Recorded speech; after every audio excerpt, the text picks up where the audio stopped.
TV తెలుగుకు స్వాగతం. 200 ఎకరాలకు సంబంధించినటువంటి ఒక డ్రైన్ చాలా దుర్భరమైన పరిస్థితుల్లో మేము వ్యవసాయం చేసుకుంటాం. దాంట్లోని ఎందుకంటే పూడికి తీసినటువంటి నెల రోజుల నుంచి 40 రోజుల్లోనే మళ్ళీ గుర్రపడెక్క మొత్తం అల్లుకుపోయి మొత్తం డ్రైన్ బ్లాక్ అయిపోతుందండి. దానివల్ల మేము ఊడ్చిన ఊడుపుని దానికి మందేయడానికి కానీ మందులు స్ప్రే చేసుకోవడానికి కూడా దిక్కులేని పరిస్థితుల్లో మేము వ్యవసాయం చేసుకుంటున్నాం. అలాగే ఈ ఉపాధి హామీ వారితో కూడా చేస్తున్నారు వర్క్. కొన్నాళ్ళు అయితే వాళ్ళు చాలా బాగానే చేశారు. తర్వాత డ్రైనేజీలో మొత్తం అన్ని వ్యర్థాలు పారేయడం వలన వాళ్ళు కూడా చేయలేనటువంటి పరిస్థితుల్లో డ్రైనేజీ ఉందండి. దాంట్లో డ్రైన్స్ వెళ్తుంటుంది. ఎందుకంటే పంచాయతీ డ్రైన్ కూడా అందులోకి వెళ్తుంది, చేల్లో డ్రైన్ కూడా అందులోకి వెళ్తుంది. కాబట్టి అందులో మనం ఉపాధి హామీ వాళ్ళు చేసి పని కాదా అని ఎప్పుడన్నా ఈ డ్రైన్స్ ఏఈ గారు కానీ డిఈ గారు కానీ గుర్తించారా? రైతుల సమస్యలు ఎమ్మెల్యే గారి దృష్టిలో తీసుకొస్తే తక్షణమే ఆయన హామీ ఇచ్చినట్టు వారం రోజుల్లో మీ సమస్య పరిష్కారానికి కృషి చేస్తానన్నారని హామీ ఇచ్చారు. కాబట్టి మనం అందరి తరపున ఎమ్మెల్యే గారికి కృతజ్ఞతలు తెలియజేస్తున్నాం. అలాగే మన పరిధిలో ఉన్న సమస్యల్ని వ్రాతపూర్వకంగా డ్రైనేజీ సెక్షన్ అవుతే డ్రైనేజీ వారికి, అలాగే ఇరిగేషన్ వారికి, అలాగే ఎమ్మెల్యే గారికి ఒక కాపీ ఇస్తే దాని మీద ఆయన తగిన చర్యలు తీసుకుని పరిష్కారానికి కృషి చేస్తారు. కాబట్టి రైతులు ముఖ్యంగా డ్రైనేజీ సమస్య వల్ల రైతులు పొలాలు పాడైపోతున్నాయి. ఎందుకంటే నీరు దిక్క. కాబట్టి ఆ డ్రైనేజీ ఆక్రమణలు తొలగించడానికి మనం కూడా సహకరించాలి అధికారులకి.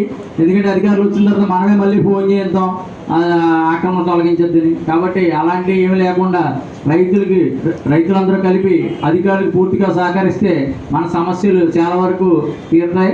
అలాగే మన గౌరవ ఎమ్మెల్యే గారు చెప్పినట్టు ఏ సమస్య ఉన్నా మీకు వ్రాతపూర్వకంగా ఇచ్చి సమస్య పరిష్కారం కోసం ఎమ్మెల్యే గారిని సంప్రదించగా కోరుచున్నాం.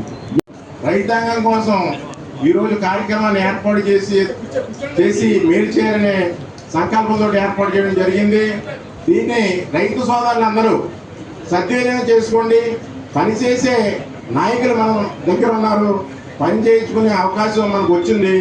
ఆ దిశగా మీరందరూ పని చేసుకుంటూ మరింత అభివృద్ధి చెందుతారని రైతాంగానికి సక్రమంగా చేసి ఎవరికైతే అవసరం ఉందో వారికి తగినటువంటి విధంగా సప్లై చేయాలి అనే ఉద్దేశంతో ప్రభుత్వం ఒక యాప్ని తయారు చేసి పెట్టడం జరిగింది. ఈ యాప్ ద్వారా రైతు తన భూమి వివరాలని, తన ఆధార్ని నమోదు చేసుకోగలిగితే వారికి ఏ విధమైనటువంటి ఇబ్బంది లేకుండా సకాలంలో వారికి ఈ ఎరువుల పంపిణీ అనేది జరుగుతుంది. ఈ విషయాన్ని నిన్న వైఎస్ఆర్సీపీ జనం 2 ఏళ్ళలో కూటమి ప్రభుత్వం ఏదో హామీల్ని నెరవేర్చలేదు, దుర్మార్గ పాలనని, దుష్ట పాలనని చెప్పడం జరిగింది. అసలు దుష్ట పాలన పోయే మనకు 2 సంవత్సరాలు అయింది. ఆ దుష్ట పాలన పోయి 2 సంవత్సరాలు అయిన సందర్భంలో ప్రజలంతా కూడా ఎంతో సంతోషంగా వారి యొక్క విధులు నిర్వర్తించుకుంటున్నారు. రైతులు వారి పంటలు సక్రమంగా పండించుకుంటున్నారు. పండించినటువంటి పంటకి గిట్టుబాటు ధరలే వచ్చేటట్లు చేసుకుంటున్నారు. ఎంతో సంతోషం ఉన్నటువంటి క్రమంలో 11 సీట్లతో ఉన్నటువంటి దుష్ట పాలనకి చెందినటువంటి వ్యక్తులు మరి రోడ్లెక్కి వాళ్ళ ఇష్టానుసారంగా ప్రచారం చేస్తున్నారంటే దాని గురించి తిప్పి కొట్టడం కోసమే ఈరోజు ఈ మీటింగ్ పెట్టడం జరిగింది. ప్రధానంగా అర్థం చేసుకోవాలి.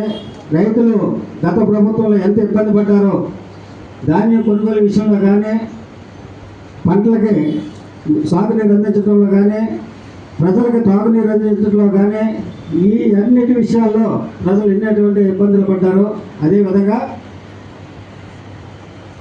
తెలుగుదేశం బీజేపీకి సంబంధించినటువంటి వ్యక్తుల్ని తప్పుడు కేసులు పెట్టి నానా ఇబ్బందులు పెట్టినటువంటి సందర్భాలు కూడా ఉన్నాయి. కాబట్టి ఈనాటి ప్రభుత్వం వాళ్ళలో, కూటమి ప్రభుత్వం వాళ్ళలో ఏ వ్యక్తి మీద కూడా ఏ విధమైనటువంటి తప్పుడు కేసులు పెట్టడం కానీ, ఎవరిని ఇబ్బంది పెట్టడం కానీ జరగలేదని చెప్పడం కోసం మనం ఈరోజు ఈ కార్యక్రమం పెట్టుకోవడం జరిగింది.